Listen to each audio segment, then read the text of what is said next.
Hi, it's Alex Cosper, and with me today on SAC TV, in which we look at Sacramento as one of the greatest places to live, is Kitty O'Neill, a radio star here in Sacramento for many, many years at KFBK. That's 1530 AM and also 93 FM. 93.1 FM. Yeah, and so more people listen to the AM than the FM, right? They used to. I don't know what the difference is now, but a lot of people stream it. A lot of people on the app. It's kind of changed, but yeah, it was primarily on AM for a long time. It's funny because AM radio, I didn't really listen to a lot of AM except growing up in the 70s to top 40 AM stations like Croy and stuff like that. Yeah. But in the 80s, I had a choice at Sac State to get an internship either through Quad or like 4 other stations. And one of them might have been KFBK. I don't remember, but another was Crack. And I know I wanted to just do music and I wasn't a country guy, so I picked Quad. I went to Sac State. I know you went to Sac State and your husband, Yep. Kurt Spataro, went to Sac State. Yep. So what was your life like at Sac State before radio? Well, pretty much like a college student. I was studying communications and still I trying. majored in that. Did you? Yeah, me too. Guess what? We both ended up. Oh, did you ever have this book? Hang on a second. This is funny. Did you ever have this textbook? It's the history of broadcasting. It's called Broadcasting in America. Doesn't ring any bells. Okay, it's a real thick book on the history of broadcasting, and it's got a lot of great history in it. Okay. Really fed my mind about radio and TV. Coming into radio, and there weren't others like me that got into radio that went through Sac State or college even. They just kind of went from wherever to radio, like small town to radio. That seemed to be the standard path to radio, whereas, I felt lucky that I got to be in my hometown. How about you? Is Sacramento your hometown? Well, I consider it so, but I grew up all over the country. My dad was an Air Force officer. So we lived all over. Yeah, Hawaii, Philippines, Japan, and spent a lot of time back east, Pennsylvania, Northern Virginia, was at the Pentagon. So, kind of all over, but most of my life has been here. Mm-hmm. Okay. So then from Sac State, you got into a band called Secret Service? Yeah. So that's what I did with my degree. You've been a musician for how long? Well, since the 80s. We started that band in the 80s after I graduated. And did stuff off and on. I mean, there was a few years when I really wasn't playing in a band, just trying to figure out what I was doing career-wise, but I always dabbled in music and played a little bit, with people here and there. But yeah, so it's kind of always been part of my life, some more intently at other times. So Secret Service was like a new wave band, right? Yes, definitely new wave. We played a lot of, like B-52s and Devo and some Pretenders. And that's all my favorite stuff. Yeah, for that genre, yeah. And it was, we played that circuit, which was crazy, Alex. I mean, we played every night, like 5 nights. Did you ever play at Lord Beaverbrook's? Yeah. Sure. Because you and Kurt have known Randy Perry-Gary, the late Randy, since that period, right? The early 80s. Yeah, and my husband was partners with him, at the end. Right. He's still like the a part owner of that whole thing, like Perry-Gary's restaurant group. Correct. And that's like 7 or 8 restaurants here in town, something like that. Yep. Mm-hmm. And he's the head chef, right? Yep. Part owner, head chef, executive. Okay. So, and he's guitarist for your band, right? Yeah, and guitarist for my band. That's a lot of stuff. Are you involved in the restaurant scene at all, or is that all him? That's him, pretty much. Okay. Yeah. But then you have time for band. do any of his restaurants have stages like as a music venue? Oh gosh. Well, used to play a little bit of Pear Gary's outside on the patio, but they don't really have anything like that. I would say no, not now. Yeah. Okay, but Lord Beaverbrooks, that was a happening place, right? Yeah, Back in the for early sure. 80s. And that is now Paragary's, right? It was, and it's been oh, what is it now? It just flew out of my head. It's not Zinfandel Grill is what it is. Oh, okay, right. Okay, Yeah. okay. Now, is that the one on Fair Oaks Boulevard, or is that? Oh, Yeah. okay, so that's kind of near Cafe Bernardo across the street, right? Yeah. Yeah, it is And perfect. that's next to Wildwood Kitchen and Bar, where I saw you last summer, Yeah, yeah. and We that was a great show, by the way. I really enjoyed that. Thank you. Yeah, we've played there a number of times every year. So yeah, they're cool to do the local music thing, the brothers Matt Haynes and it's pretty. Matt, I went to grade school with Matt, so that was Did my you? first time seeing him in like 3 or 4 decades Uh, at that show when I saw you there. all right. Yeah. Yeah. He's doing a lot. He's doing a lot with the arts with that rock and soul gallery, Hmm. Twisted Track, all that stuff downtown. Yeah, he's busy.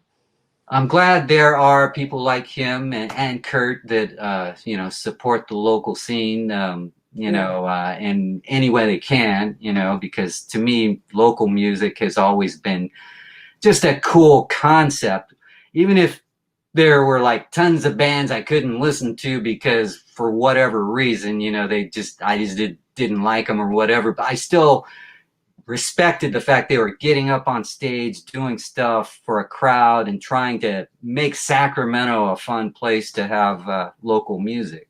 Do you remember the features? Yeah, I'm friends with Johnny Pride. Yeah, Yeah. and Yeah. other members of the band. Yeah. Yeah. I still love those guys. I thought they were very cool. We played Oasis Ballroom a lot back in the day well, actually, was I can't remember if I was in Indian Shelter or Secret Service, maybe both, but yeah, they used to play there a lot. I always enjoyed them. That's where City Kid, which became Yeah. Tesla, became a big thing. Um, so before we get too much into your music, Skyler's Pool, and you do kind of a mix of originals and covers, right? Yeah, we prefer doing the originals, but when if you have to play for 3 hours and Yeah. you're doing both, we've tried to do more gigs, that are just a set or set and a half where we can just play all originals, and we've done that at Chalk It Up, or if we're on a bill with somebody else. But it's live gigs are hard these Oh days, yeah, yeah. and they want you for like 3 hours for the whole night, Right. And So it depends on the situation. Is it a dancing crowd? Is it a listening crowd? Is it a dinner crowd? That right. all plays into it, I think. Are you a musician, Yeah, Alex? I play guitar. I write songs. I have keyboards here. I'm not that great at keyboards, but I've played guitar since I was a kid. Okay, well then you know what it's like. And Yeah. I've done live gigs like at Harlow's and the Press Club and some of those other places downtown or Sure. midtown. Yeah. I think there's a cool scene in Sacramento, but again, before we get too much into that, let's talk about your Yeah. radio career a little bit here. Sure. I mean, that's how a lot of people know you, I know. doing the afternoon news show on KFBK from 4 to 7 p.m. You used to have a different shift on a different station, but same owner, I think. You were on KAER for a while. First started there years ago. Oh my gosh, is that 80s or 90s Yeah, early? that became Y92, but at Uh-huh. one time it was CARE. Yeah, yeah. And I had KAR. this printout from TV Times. I'll show a better version of it. Yeah. Okay. But you're on here. That's um, hilarious. what Okay. I noticed on here, this lists all the full-time radio people on here Uh-huh. for the week, and then it has weekenders on another column. But I did a little survey of my own. I know you like doing polls on your show, Uh, but I did a poll on how many of these full-time people on here are yeah. men and how many are women. Oh. And what I came up with, This is 1986. Yeah. And out of 77 people listed for full-timers in Sacramento on this thing, 10 were women. Yeah. Okay, you were one of them. And you probably know about probably all the others, maybe. But I'm just curious, getting into radio at that time, like you started what, in 84? Oh, yeah, I guess that would have been about right. Yeah. Yeah, you're right. Okay, I started in Sacramento radio at 84 as well, and so did Rush Limbaugh, like December 84, I think. And you answered phones for him, or what exactly did you do for him? Yeah, I was, so I worked at both of those stations. I was the producer, they called it producer for the KFBK talk show, and whoever that happened to be in that slot. Well, it happened to be Rush Limbaugh at one point, and he came in, and so yeah, I worked with him for however long. Wait, first you worked for Morton Downey Jr. till he got fired, right? You have done your homework. Yeah. Downey Jr. So both of those guys were two of the most controversial radio and TV people of all time, but of that era particularly. Yeah. They got rid of the fairness. I'm doing here. I mean, the FCC got rid of the fairness doctrine, and next thing you know, there were like shock jocks. There was like Howard Stern and Rush Limbaugh and those kind of people. I'm just curious. Well, how did you feel about that? Getting into that when I got into radio, they taught me everything that those guys broke. They broke the rules of what I was taught. And I was taught, don't talk about politics or religion and don't insult your audience and blah, blah, blah. And then these guys come in and they're doing that and they're making more money than I'll ever see in my life. And that was the way to win in radio, apparently, starting with those guys. I mean, how did you fit into that? What was your mindset? Well, I had studied communications at Sac State, but I didn't study, being on the air on radio. So I really didn't have any kind of preconceived ideas about what that was supposed to be like. I was, more into content and verbal expression and that kind of thing. I mean, I didn't know the rules of radio. So when those guys came in, man, I thought, this is crazy. These guys kind of wild compared to everything else on the dial, right? Totally. I mean, on that station on KFBK, as I recall, it was like Sally, Jesse, Raphael. Yeah. And was that syndicated? And Larry King. Yeah, and Larry King. It was those guys, and so I thought, all right, let's interview guys. And then we had Morton Downey Jr., who just kind of just went off, on people. And hey, this is weird. And then, but I said, I guess this is how they do it, So then Rush Limbaugh comes in, and he was even more unique than Morton Downey Jr. I mean, he did all kinds of things. He'd you talk about breaking rules, Alex, like he'd have paper and he goes, I have a piece of paper here, and like making the sound effect, and it was you weren't supposed to do. And then someone would come in the room and he'd go, hey, Linda, what are you doing? I mean, he talked people off, breaking all the rules of that the audience becomes the third party. Exactly. Totally different. And so because I was so young and inexperienced in radio, I thought it was kind of crazy, but I really didn't understand, I guess, at the time how unique it was. And I think wasn't Rush the first guy to let you on the air? Yes. And, it's funny that you bring that up, because that is how I actually got into radio, because the boss at the time, he would hear me on Rush's show. So one April Fool's Day, he said, okay, Kitty, you are going to do the show and Rush is going to screen your calls, and you're going to do it for half an hour on April Fool's Day. I thought, okay, I'm up for that. I'll try that. So we did that, and I did not realize that was my audition to be on the air. He was auditioning me just to see how I'd do. I guess I passed, and so he put me on the FM in the morning, the one you referenced earlier, KAER. And so what I would do is do the morning shift on KAER then KGBY with Paul and Phil. And then I'd go over across the hall and produce Rush's show. Okay. As far as that's kind of how. And as a producer, did you operate the board or answer phones, or what did you do?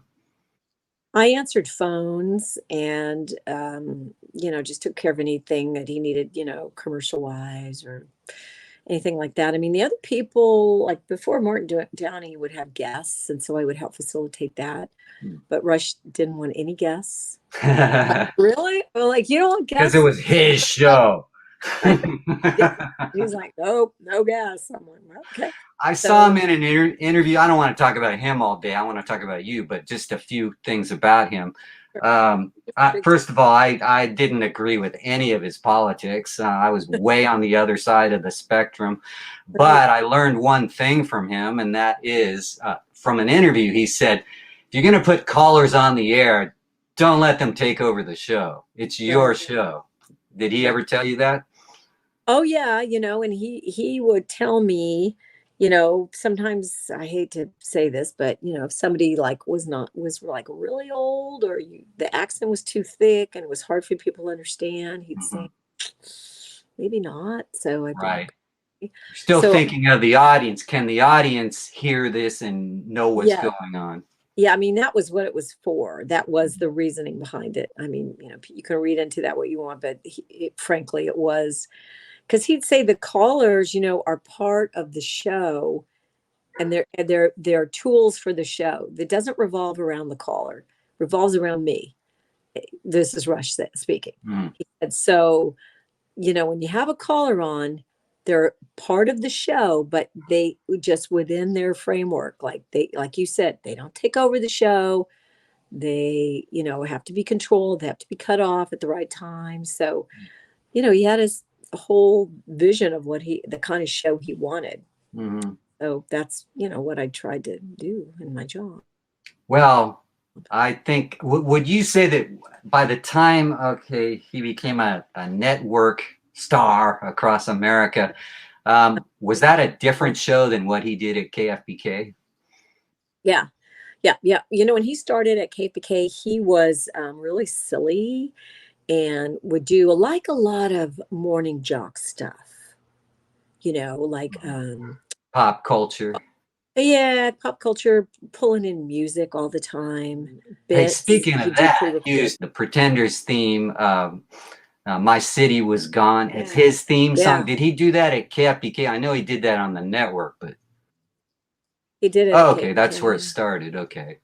And that would be the what's really one thing I would dig about his show. I love that theme song, I know. I used to sing that song, My City Was Gone. I used to sing that when I was in the band, which was hilarious, and he'd play it. And I was at the Clinton presidential inaugural, whatever year that was, 93. Okay, and I saw Chrissie Hynde there, and I asked her, I said, what do you think of Rush Limbaugh using your song as the intro? And she feigned ignorance. She's like, I don't know what you're talking about. And I'm like, that's not what I'm talking about. But I thought, okay, she didn't. I think I think secretly she liked it. Well, what I heard originally, this is what it says in Wikipedia, I guess, is that at first she despised that fact. She didn't like his politics. But then because her dad loved Rush Limbaugh and he listened to him all the time, she figured that's the only way her dad's going to hear her music is on his show. Well, that's a good story. But yeah, I mean, I you know what I mean? I think it's probably true. I mean, I think she didn't like Rush's politics, but she must have liked the exposure that she got on that show too. Yeah. So let's get into your music here. Now, this timer just went off. That means we've talked for 20 minutes. So let's talk some more, okay? Your music, also about KFBK. When did you start doing afternoons at KFBK? I was about 7 years in when I started. So what would that be? Early 90s, Okay. early mid 90s. So Dave Williams and Amy Lewis were in the morning. I would listen to them sometimes Yeah. on my way. I did middays. I was up against Rush Limbaugh. Oh, you were? Yeah, my mom loved Rush Limbaugh, but she loved me too. So she listened to both of us. I came on at 10. So she listened to him from 9 to 10, then me till 2 p.m. But, or so the story goes. She might have heard his whole show, then flipped to me. But she loved Rush Limbaugh because she was a homemaker and she was against the women's movement. And she liked how he was against the women's movement. Or was he? I mean, what was his position on women in the workplace? I always like a lot of what he did was for effect and was kind of fabricated for fun and to get listeners and Okay, entertainment. I don't think he believed all that, but He's a sports guy more, right? yeah, but as things evolved for him and he became the spokesperson for conservatives. I mean, I don't think he meant to do that, but kind of what happened. Yeah. And so then he kind of took it more seriously. Right. Then he had to take it really seriously when he went national. Yeah. So I think then he became, more dedicated to that point of view. But I think he started just in fun. I really do. Okay. Yeah, that's kind of what Dave Williams said when I interviewed him. But Dave didn't put any restraints on him. He just let him do a show when Dave was program director. Yeah. So the show was whatever Rush wanted it to be, apparently. Yeah, because he, love him or hate him, he was a big talent. He knew what he was doing, clearly. I mean, look at what he did. He changed radio and, made millions of dollars. But he was the highest paid guy in radio history. If you don't count Howard Stern, and I sometimes don't count Howard Stern because he was on Sirius. Right. But they were both like shock jocks in a way. Yeah. But you're not a shock jock. You're more like you have that community spirit to you where you're talking on a friendly conversational style. I listened to your whole show on Monday right after the Super Bowl. Thought it was a great show. Is either foreground or background. Like, in other words, I was doing stuff while I was listening. And either way, you just have a really nice mood and atmosphere that you create for your show, I think. Thank you. I appreciate that. It's, it's kind of where my heart is. I'm big in this advocate for this community, and I want to use my, air opportunity for good, and I want to help and advance people with good causes, and it's my own feeling, Alex. I know we're in a time when people like their news delivered with a point of view. I know that sounds weird, but I think it's true. I think that's what people want now, which is why you have stations that absolutely have point of views like CNN and MSNBC and Fox News. Yeah, but didn't they also start this war between, both sides of our culture, if you want to consider it, say like a two-party system, even though I'm not part of either of those parties. I stand back and look at these people fighting, like throwing insults at each other and not getting anything done out of that. Yeah, I don't like it. It's not me. And so I try to deliver the news, as straightforward as I can and not comment on it and, really show my hand. I'd rather people kind of guess where I am politically. But that's me. It's old school journalism, right? Kind of like a music artist, recording artist, they want to keep you guessing, where they stand. Unless you're Taylor Swift, she kind of lets you know where she stands. Yes. She's undoubtedly the most popular star right now. And you mentioned that after the Super Bowl that she got all the new Instagram followers. Not the Chiefs, Yeah, not Patrick Mahomes or Travis Kelce. She beat them in new followers according to your poll. Yeah, well, that's what I read. Absolutely. Yeah. And so because she's happening, I mean, at the same time, she's been criticized because a lot of her music is like formulaic and sounds like a lot of other artists, and you can't really a lot of people can't name her songs. They know who she is because her brand is all over the media, but they can't name any of her songs. I'm just curious if you're in that camp. Like, do you know a lot about her? I think she's hard to ignore. I'm kind of keyed into pop culture, so I know her. I know her history. I know a lot of her songs. The only songs of hers that I downloaded when I started was when she moved through COVID. She went into, she's got these eras, right, that she's on tour for right now. But when she put out Folklore and Evermore, those albums that had more of a folksy sort of country to them, I thought they were brilliant. I thought her songwriting was brilliant, her lyrics. She worked with a guy from this band called The National that I love, and he, very alternative band. I thought that was some of her very, very best work. And I've liked her more recent things. I think prior to that, she was super poppy, Shake It Off and all the, Blank Space and all that stuff. right.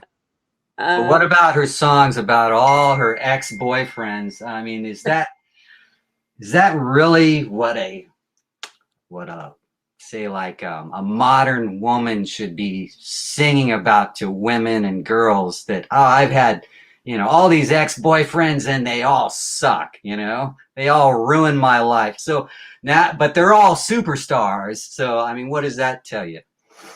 Well, yeah, I mean, maybe she's not the best role model in that regard. I guess she writes about her own life. They say write what you know, and that's what she's been doing. She's amazingly prolific. I mean, she's written well, they're comparing her with the Beatles and stuff like that, and they didn't just write about themselves.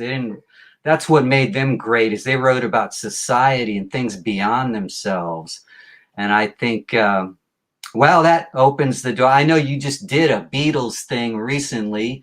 Talk about that for a minute. That big Beatles tribute you just did. That's with the Sacramento Beatles Guitar Project, and it's a nonprofit, the Beatles Guitar Project, where kids learn how to play guitar through Beatles music, learn Beatles songs exclusively. And you did Come Together, right? Uh-huh. I saw that. I saw the video of it. Good job. Thanks. Yeah. I've sung a lot of, Blackbird and Lucy in the Sky with Diamond. So, Kitty, you mentioned how your band does covers and originals. Let's talk about the originals. What's your mindset in songwriting and the music you create? Well, I don't write a lot of love songs. Some of them I've tried to write about bigger topics, relationships, of course, but just how we fit in the world sometimes, and not primarily romantic, but sometimes hopeful, usually. I try to have some. That's what I get from your song, like California or the Sunflowers. Really optimistic, positive vibe I get from that. Yeah, thanks. Well, that's what I try to do. I mean, that's how I am as a person. So I try to, kind of have that reflected through music and lyric. So yeah, that's, it's observational. Some of it's personal. But I hope it's relatable. Well, do you write with your husband, Kurt? Yeah. Yeah, I write the lyrics and some of the music and melody. He does a lot of the chording and arranging. So it's a project we do together. His guitar work reminds me of like U2 or Echo and the Bunnymen, like really cool 80s music is what it reminds me of. He also plays in a U2 cover band. He plays he does the edge parts, and that's always how he's played. And he doesn't overplay, he tries to keep it tasty but important, but yeah, I think he'd take that as a huge compliment. Let's talk about your songs. You have an album out, right? And it has 10 tracks on it. We have we have some EPs and some singles. Our last releases, we decided to just drop like singles, like once a month, you know. And it's changed, Alex. You know, when we were doing music back in the day, you put out albums and stuff, and it's, you know, everybody downloads everything now. So we thought we would just try that. So we've just been releasing singles over the last summer. So now you probably write songs one at a time, as opposed to planning out an album and a theme that makes all the songs fit the theme. Yeah, no, I mean, that's a way to do it. But it's just not how we've been doing it lately. Yeah. So I've seen you like on YouTube. You know, you've done some festivals like Farm to Fork and some of those other things in town. Chalk it up. I imagine because you and Kurt know so many restaurant people and perhaps venue people that that helps you, right, in lining up gigs.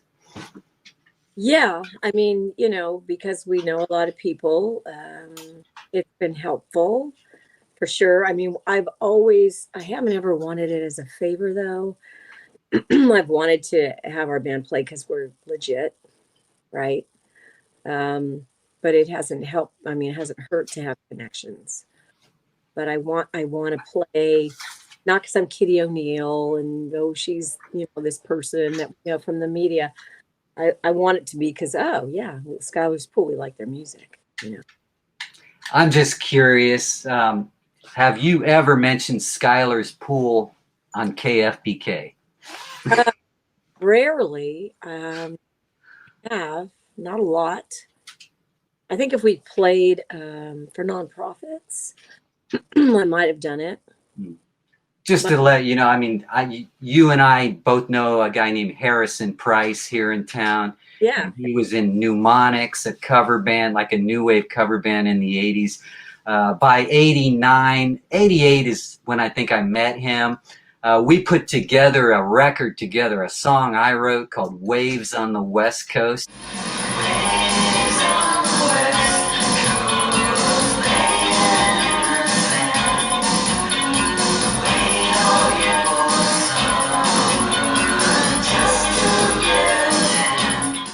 And we played it on Quad the summer of 89. Wow. Hit. I swear it was a top 3 hit. And because I was in charge of the music and the general manager allowed me to do it, it was legit. You know, there was no conflict of interest. It was above board in that sense. So I wanted to see, can local music work in Sacramento? And there had been a few examples in the past, like Crayon had gotten airplay. Bourgeois Tag and, you know, some of the others. But, you know, the fact it was I'm sorry, go ahead. No, I was going to say, throw in, Britt Bourgeois produced 2 of our songs. Oh, great. Yeah.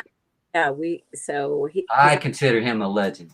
Me too. Me too. I think he's a great talent. And we called on for a couple of production tasks for our songs, but and you know, the guy after me, Pat Walsh, on his show, he has played Skyler's Pool music. Really? Okay. Well, I want to play some Skyler's Pool too. So right now I'm going to play a track. I'm going to play the one I think is the best one, my personal favorite, and that's the Sunflowers. Yeah, I love that one too.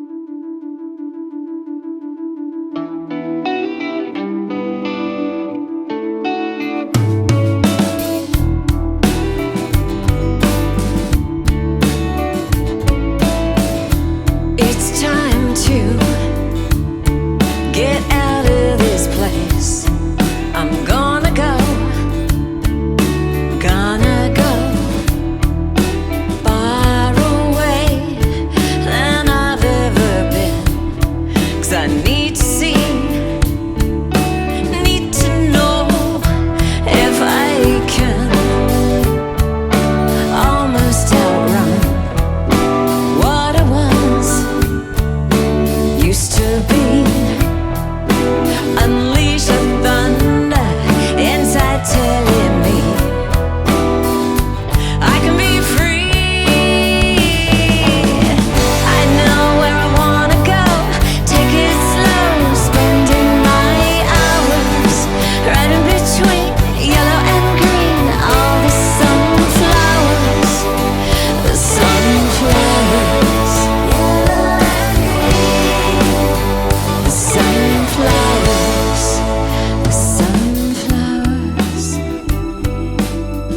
Tell me about the Sunflowers. Nice song.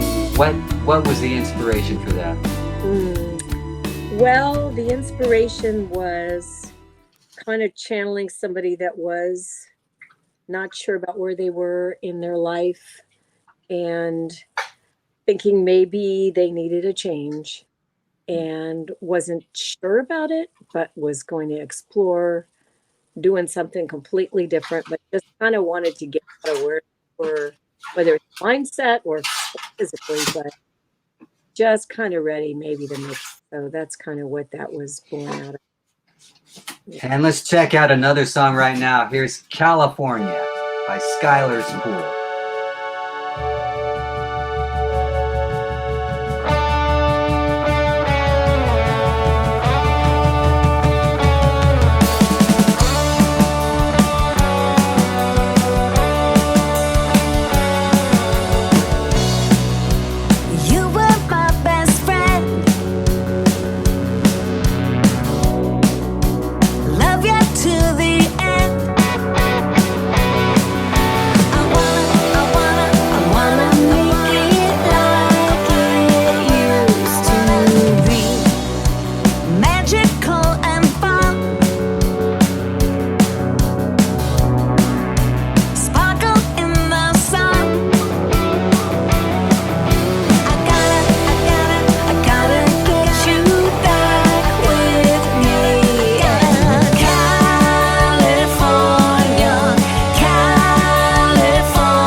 That's Skyler's Pool with California.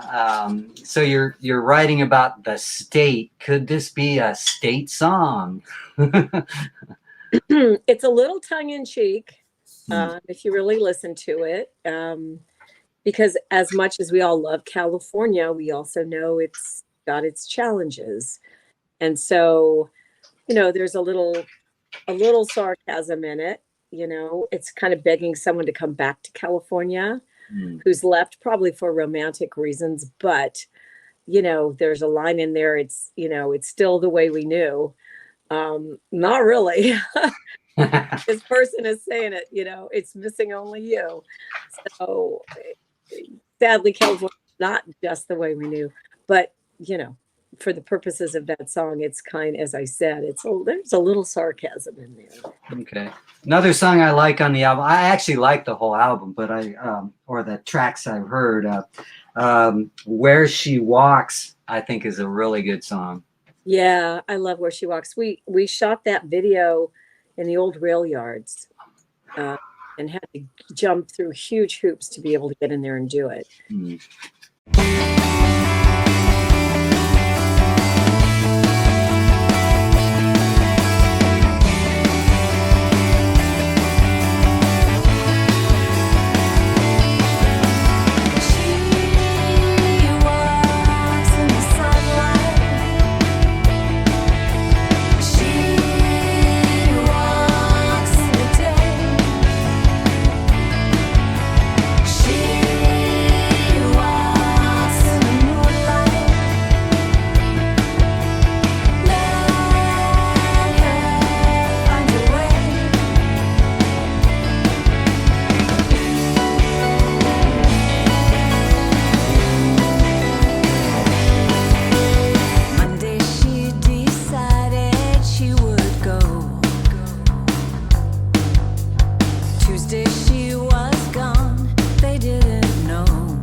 That's another kind of need to spread my wings song. I think I'm seeing a theme here.